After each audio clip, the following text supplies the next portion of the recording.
Hello everyone, in this video I'm going to show you how you can open up and use the TradingView screener.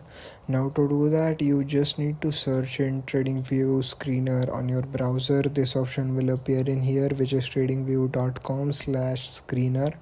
So once you opened it up, you will see the stock screener in here. There is forex and crypto screener also available.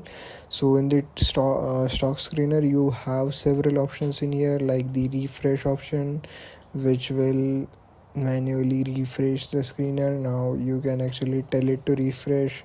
When you need to refresh it, you need to have pro plan for that.